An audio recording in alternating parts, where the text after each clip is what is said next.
Good morning, students. So today we are going to discuss imperfections in solids. Imperfections or defects in solids. Now what this word clearly means: imperfection. Any deviation from completely ordered arrangement of constituent particles in a crystal is called disorder or a defect or imperfection. So what do you mean by imperfection? When there is an ideal crystal in which all the positive and negative ions, or we can say lattice points, are arranged perfectly, then it is called ideal crystal. And if there is any departure from that particular formation, then it will result in disorder or it will result in defect, and such crystal will be termed as crystal with a defect. Now these irregularities are called crystal defects, and they are of following types. So basically, first of all, we can divide them in two main categories. First is point defects. Okay, first is point defects and second is line defects. So point defects means the defects which arise due to the irregularity or deviations from ideal arrangement of atoms around a point or an atom in a crystalline substance are called point defects or atomic imperfections. So what happens in this? When there is an ideal arrangement and there is certain irregularity or deviation in what it will be, in lattice point or atom or sphere, then it will lead into point defects.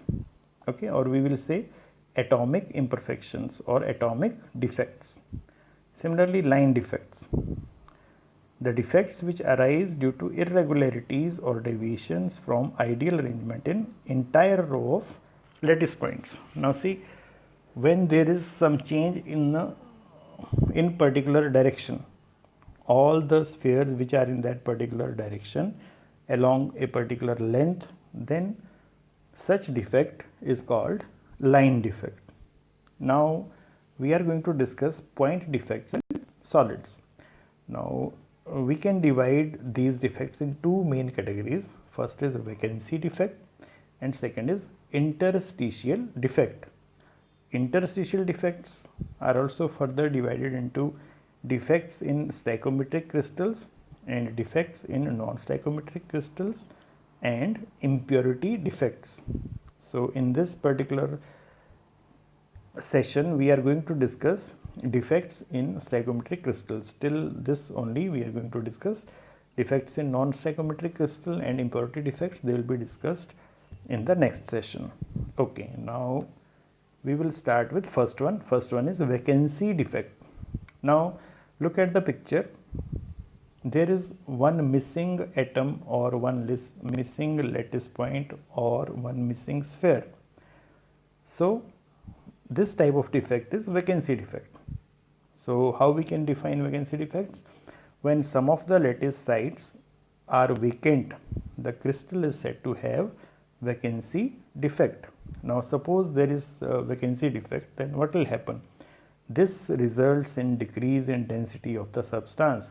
If substance possesses this defect, then there is a decrease in total number of atoms, so it will naturally decrease the density of the substance. Now how this type of defects can be formed? They are obtained by the heating effect. If some substance is heated, then it may result in vacancy defect. Now second main category, interstitial defects. So here in this slide we are going to discuss in broader sense what interstitial defects are. So when some constituent particles occupy an interstitial site, the crystal is said to have interstitial defect. Now what is interstitial site? Interstitial site means this place, this vacant space you are able to see, this is called interstitial site or interstitial void or interstitial hole.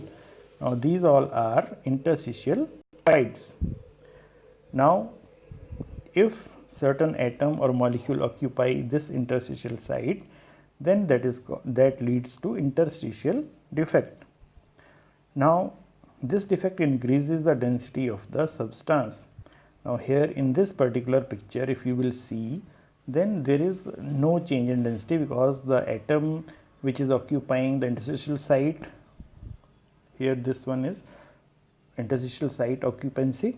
Now it has come from here, so in this case there is no change, but in general it may defect, this defect may increase the density of the substance. It may decrease also, it depends on what is going on, or it may lead to unchanges, just like in this case there is no change in the density in this particular present picture. Okay, now vacancy and interstitial defects, they can be shown by non-ionic solids. Ionic solids must always maintain electrical neutrality rather than simple vacancy or interstitial defects. Now see, what is the difference between ionic solids and other solids? Non-ionic compounds are not concerned with the neutrality, okay, but there is lot of concern in case of ionic solids. So when there is some defect in an ionic solid, then something must go on in that particular crystal so that there is no change in electrical neutrality. It maintains its electrical neutrality. Now the very first point, defects in stoichiometric crystals. Now stoichiometric compounds or stoichiometric crystals are what? Just like if I am having a compound, say NaCl, sodium chloride, then the ratio in the atoms is 1:1. That is why the formula is NaCl. Now as is the formula suggested by a particular compound, same ratio we are getting in a particular crystal, and that crystal is also having a defect, then we will say that this defect is in stoichiometric crystal. So what are stoichiometric compounds? They are those compounds in which the ionic ratio is same as indicated by their chemical formula. If it is there, then we will say it is stoichiometric compound, and if it is not there, then we will say it is non-stoichiometric compound. Now in stoichiometric compounds where formula remains intact, the defects can be of two types. Number one, Schottky defects, and number two, Frankel defects. So what are Schottky defects? This diagram you can see here, the bigger ion is anion and the smaller ion is cation. So how this defect arises, you can see from the diagram. Two things are missing, one positive ion is missing and one negative ion is missing. So what is Schottky defect? It arises if some of the atoms or ions are missing from their normal lattice sites. Okay, now so for Schottky defect, what are the conditions which may lead to Schottky defect? First is high coordination number. So if in a particular crystal or solid or substance there is high value of coordination number. Secondly, if ions are of almost similar sizes, there is not too much difference in the sizes of cation and anion, then this will lead to Schottky defect. Now in case there is Schottky defect in a crystal, then what are the consequences? Means what are the after results? There are two after results. Number one, density decreases. Now from the diagram itself you can see there is missing, there are two ions which are missing, so it will lead to decrease in density because mass will decrease whereas volume will remain the same. Now second is conduction increases. Now you know that holes and free electrons, they help in conduction. So in this case here is formation of holes. So because of hole formation, conduction increases. Now let us discuss Frankel effects. From the diagram you can see here there is some gap given, but otherwise they touch each other. Okay, so this is the vacant space. This is the vacant space which will be there between the ions. Now when certain ion occupies interstitial site and is missing from its normal position, this is its normal position, now it has occupied interstitial site, this is interstitial site, then what will happen? This will lead to Frankel defect.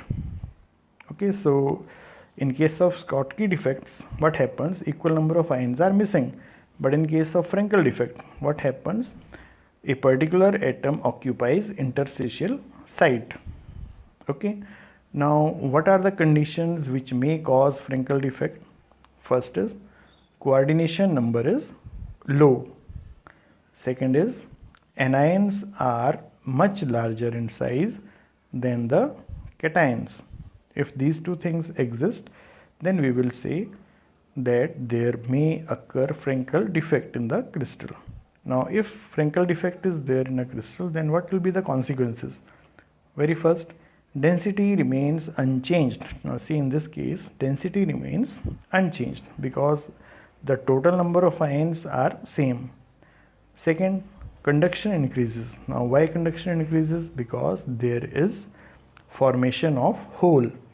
This thing is hole. When this ion moves from this place, then there is creation of hole, and hole is responsible for conduction. Okay, now on the basis of this you have to do this homework. You can easily do this homework if you go through this slide, this session thoroughly. Thank you.